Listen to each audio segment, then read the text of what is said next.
Le chef de l'État a dit ce matin, puisqu'on parle d'Afrique et de valeurs, la francophonie doit être féministe. L'avenir de l'Afrique sera féministe. À qui parlait là? Écoutez, tant mieux, peut-être, oui. Qu'est-ce que ça signifie, encore une fois et est-ce que c'est le français? Est-ce que c'est une langue qui apporte ces valeurs? La question des combats de femmes, ils ont été menés en Afrique, sont menés en Afrique. Donc, en quelle langue ces femmes expriment, enfin, je veux dire, comment? Quels sont les mots qu'elles utilisent? Je pense que c'est beaucoup plus important. Et donc, dans ce cas, est-ce que le français est à l'écoute de la manière dont ces femmes parlent de leur lutte? Emmanuel Macron qui a aussi appelé à la reconquête des valeurs de la francophonie en passant par la jeunesse. On parlait d'éducation à l'instant, de cours de philosophie.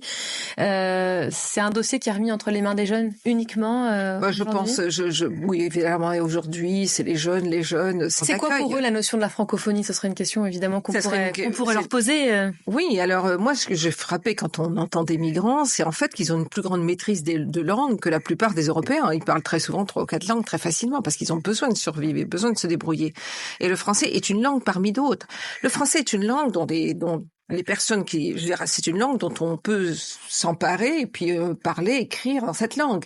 Et c'est pas une langue qui doit qui doit être simplement un vecteur de quelque chose. C'est une langue de création. Je veux dire, si je parle en français, c'est pas pour dire les grandes valeurs de la modernité. C'est parce que je parle en français et que je peux donner des idées qui sont pas nécessairement les idées de la Déclaration française. C'est peut-être les idées de la Déclaration du Mandé, qui est une déclaration des droits humains en Afrique au XIe siècle.